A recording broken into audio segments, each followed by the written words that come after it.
Santos, welcome sa atong ikasiyam nga anib sa CFD Dasdas. Ang itong pag-isgutan karon mao kining balaang kasabutan pagbadlong. So sabay dugukan niining balaan nga kasulatan o balaan nga kasabutan.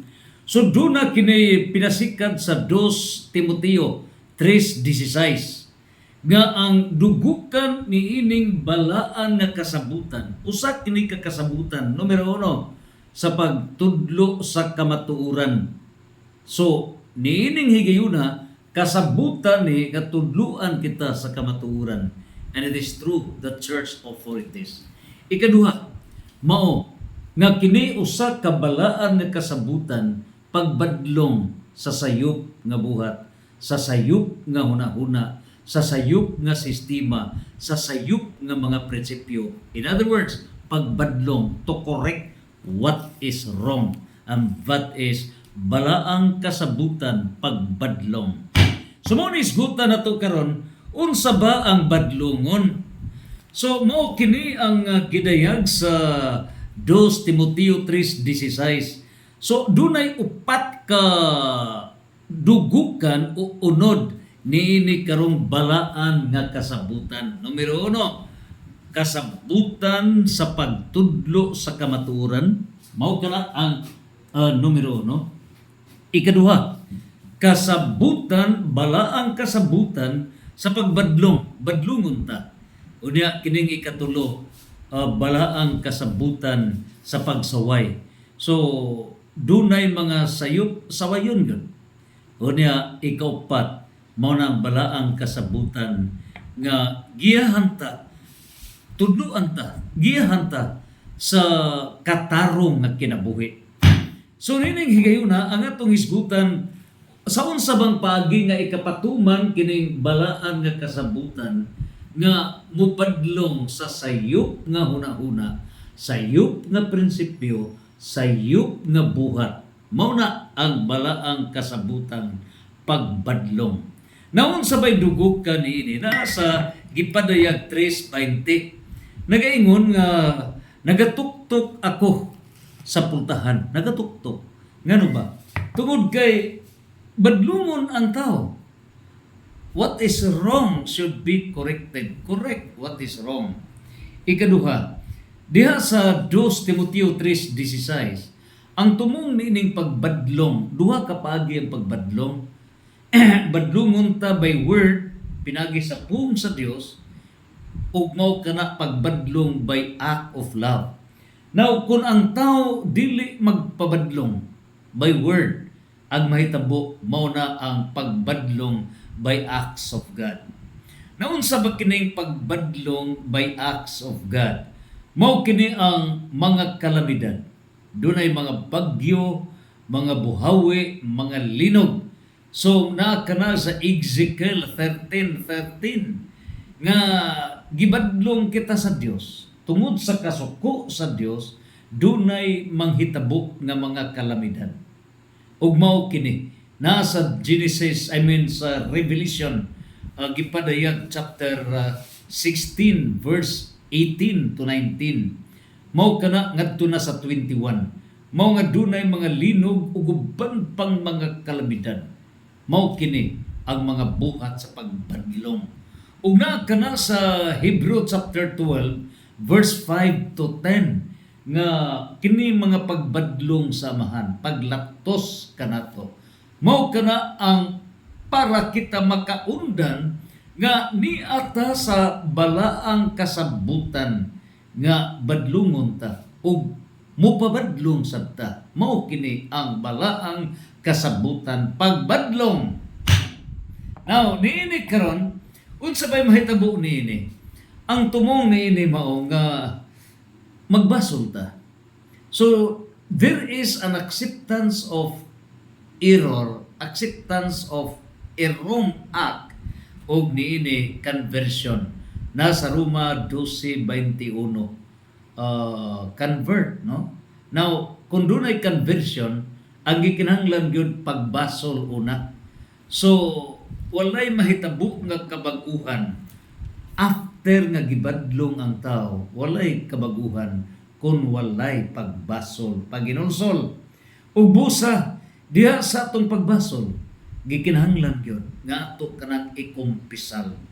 Diha sa John sa libro ni San Juan chapter 20 verse 21 to 23, kinahanglan ato nang ikumpisal. And the church authorities, ang kaparian, muhatag kanato og absolusyon sa ngalan samahan sa Anak ug sa Espiritu Santo ug tambagan taniya. So dunay mga giya and it necessitates confession. Nan karon diha sa Lucas 17:1 ngadto sa 5, makasa man gyud ang tao.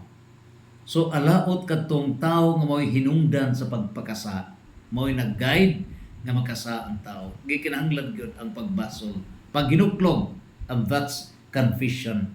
Unya, unsa may resulta kung maghinuklog, magbasol ang tao, magbag-o?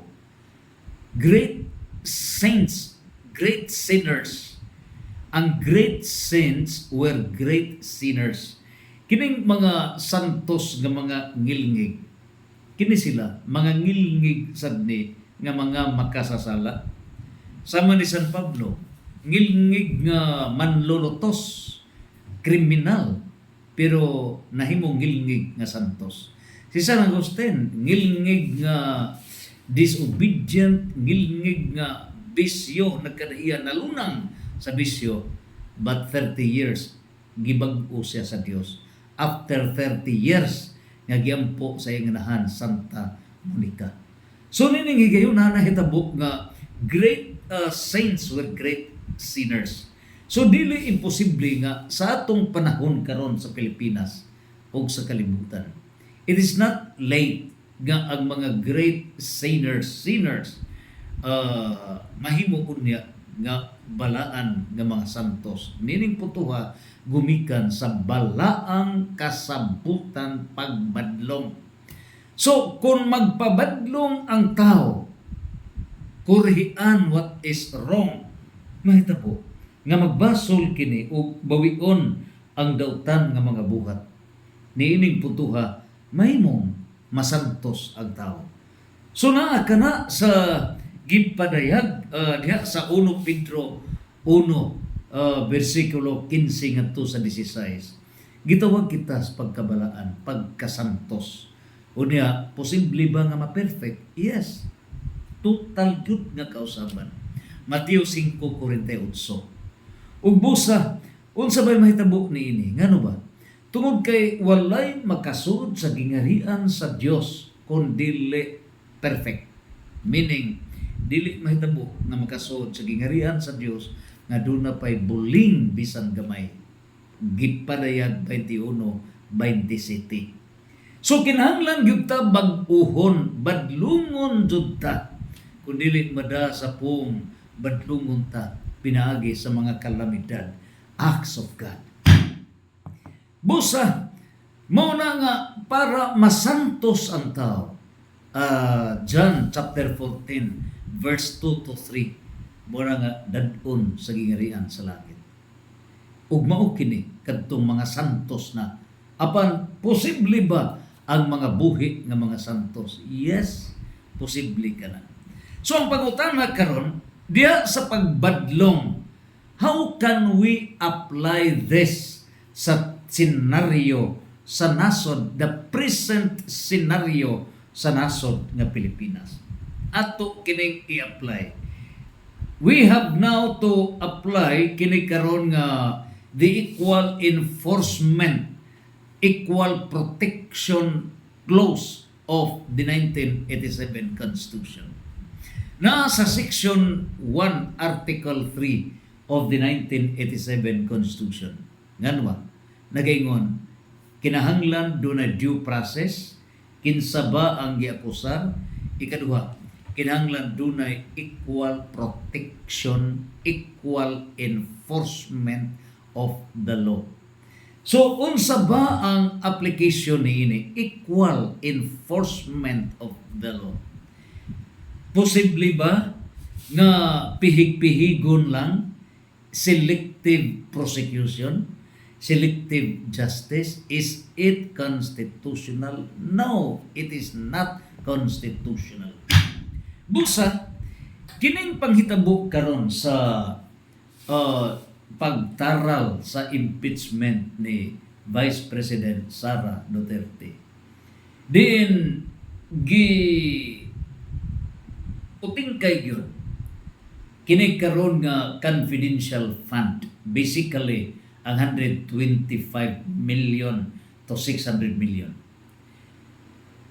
Pangutana, is this constitutional if only Sara Duterte? Mao ni ang pangutana. Now, there is no problem, there is no debate that it seems and it may be pretending pagbadlong against ni Sara Duterte if there is no equal enforcement of the law, second clause of Section 1, Article 3 of the 1987 Constitution. Naon sabay gipasabot ni mao, kung doon ba'y batlungon, kung dunay pagpatuman sa batakang balaod, equal enforcement, dili selective. Karon, kini karong gihimo nga confidential fund. Anhira ba kutob kang Sara Duterte? Kay kung anhira kutob kang Sara Duterte, there is wrong motive. Dili mao nga motibo. And it can be proven true nga kung ang tumong kini karon nga pagligwat ni Sara diya sa iyang confidential fund, if only period to Sara, it is very obvious nga ang tumong lang yun para pag-impeach kaniya, which carries essentially disqualification nga dili makalansar pagka-presidente. So it can be proven nga ang tumong mao ang pag-disqualify kaniya para dili makalansar pagka-presidente, mo hinungdan nga gitaral kining impeachment, labi na ni karong giingon nga confidential fund. Karon, kung ang tumong dili personal, kung ang tumong dili political nga usa ka technical aspect to disqualify her to run for the 2028, then apply Section 1, second clause, Article 3 of the 1987 Constitution, equal enforcement of the law. Equal. Na ang pangutana, equal man. Usara ba mo'y lingion ini dili? It should be all tanan nga dunay funding nga confidential fund. Nan karon kinsabay mo demand niini. It is the people of the Philippines. Ang katawhan yun sa Pilipinas. Ngano? Tungod kay pinasikad sa batakang balaod, equal enforcement, equal protection of the law. Tanan. Salus populi is suprema lex. The welfare of the people is the supreme law of bilan. Na niini puntuha karon unsa ba ang mahitabo niini?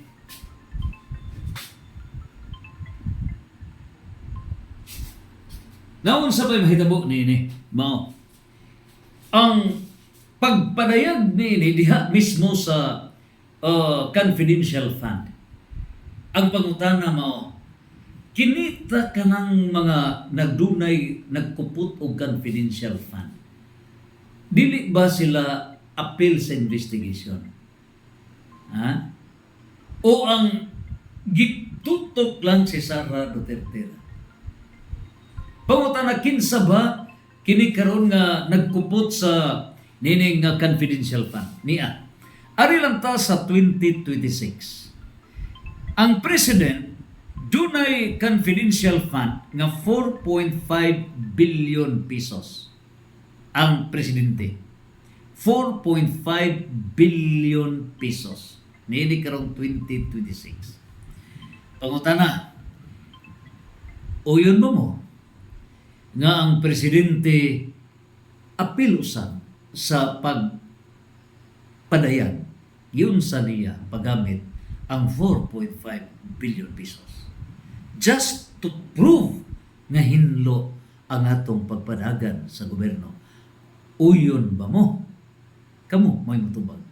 Ikaduha, ang Department of National Defense dunay confidential fund nining tuiga nga 1.848 billion pesos. 1,848 million pesos. O yun ba mo? Nga ang Department of National Defense, kinahanglan usab sila mo liquidate in public giun sa nila pag gasto ang maong confidential fund. Equal enforcement of the law, dili selective justice. Ikatulo, o yun ba mo? Nga ang National Intelligence Coordinating Agency, diin nining tuiga, doon na sila'y confidential fund nga 1.47 billion pesos. O yun ba mo? Nga kinahanglan usab sila mo liquidate in public yun sa nila pagasto kining 1.47 billion pesos. Ikaw pa, ang Department of Justice, Office of the Secretary, ingon man ang National Bureau of Investigation, doon na sila 1.03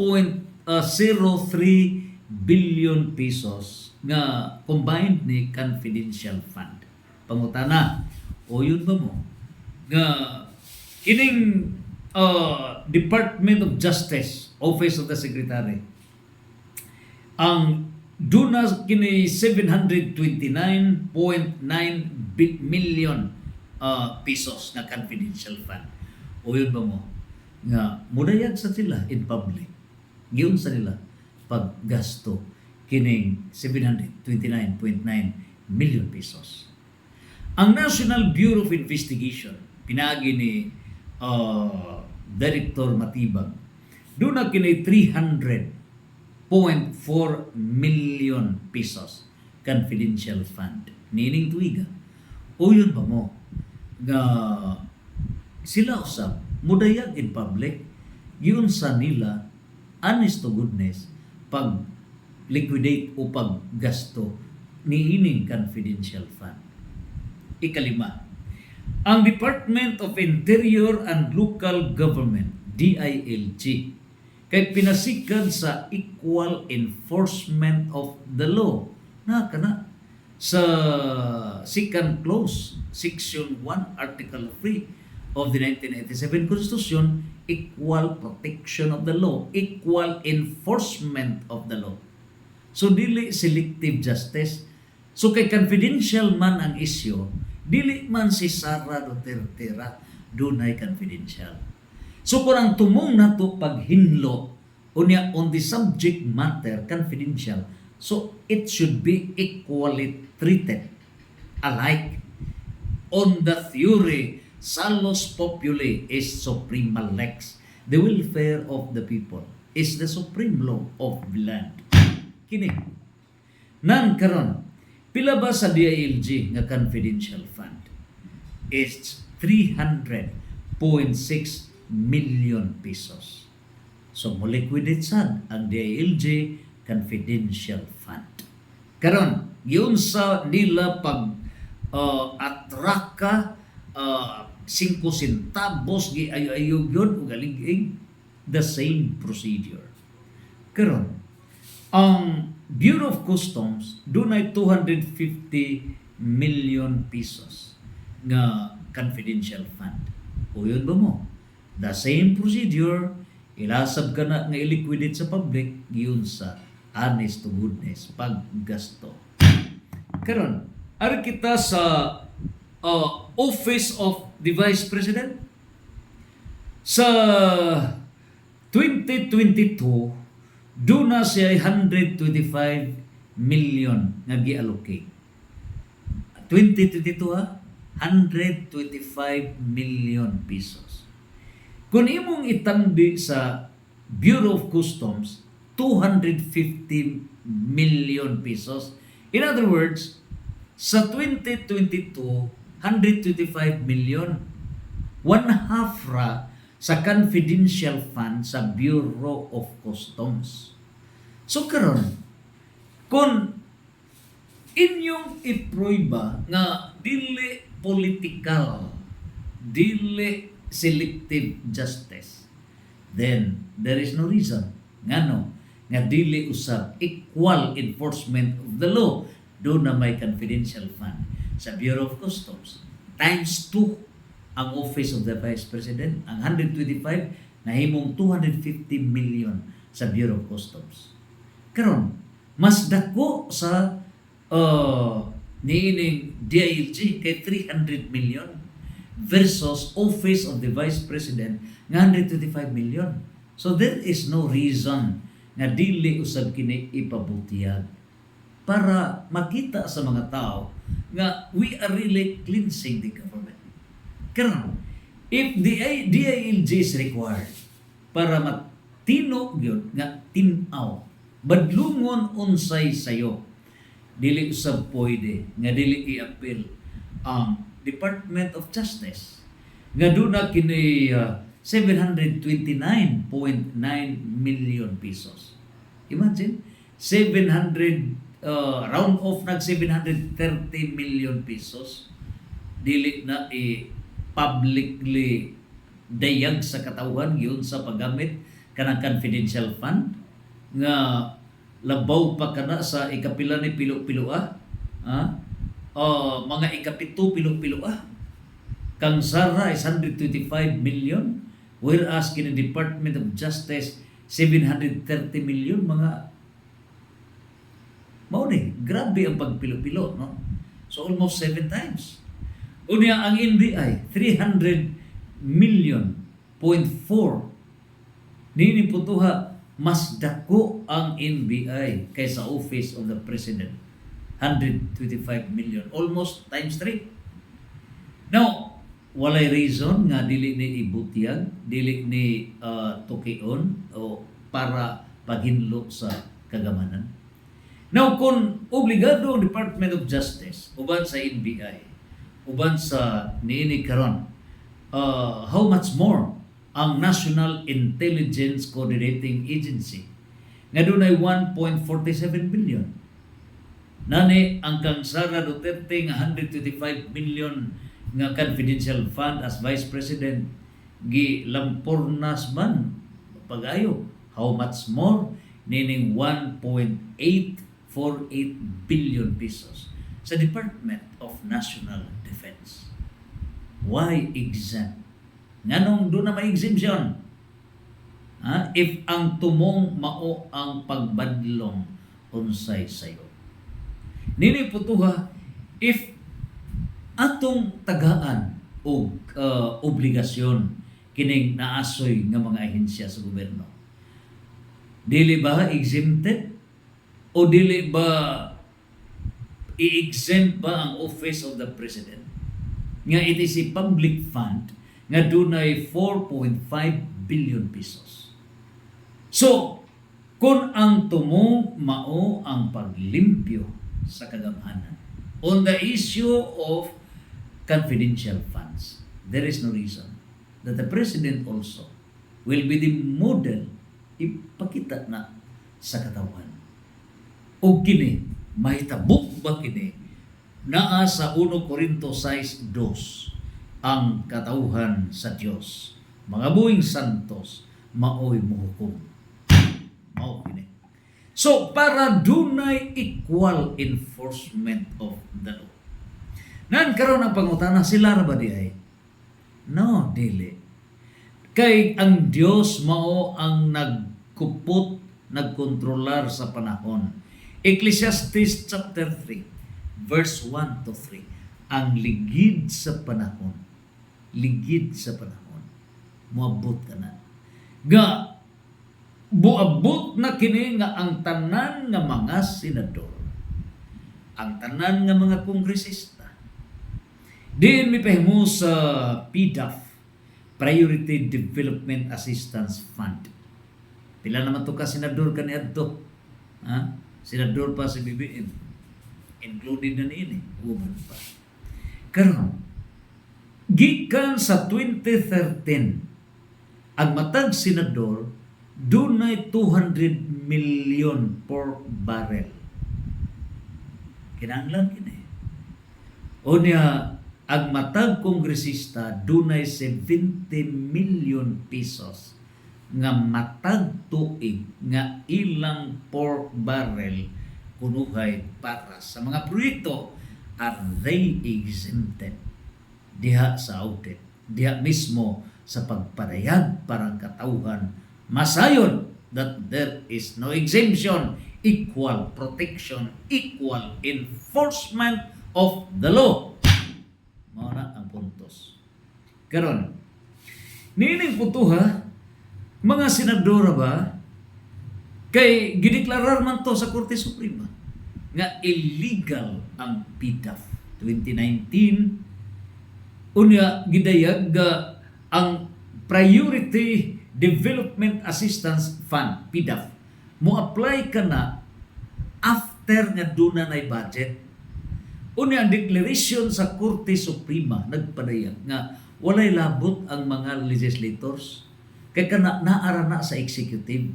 So dili pwede nga after na nay budget sila nay mo pa himos mugamag mga project. No, it's not correct. Mo nang gi-correctionan. Karon di man mahimog yun o di makapamawi sa gasto sa piniligay. Unsaon mapapaagi? Kay illegal naman ang pagpangilabot sa budget after nga naanay appropriations. After nga naanay appropriations act. So ang ilang gihimo, before ang appropriations, General Appropriations Act, before ka na imong balaod, gagama na sila og insertions. Gagama na sila og district allocations. Gagama na sila og allocables. Tumong nga maulat kwintaha gyapon. Mao na nga dunay mga insertions. And now pending na sab kini sa Korte Suprema.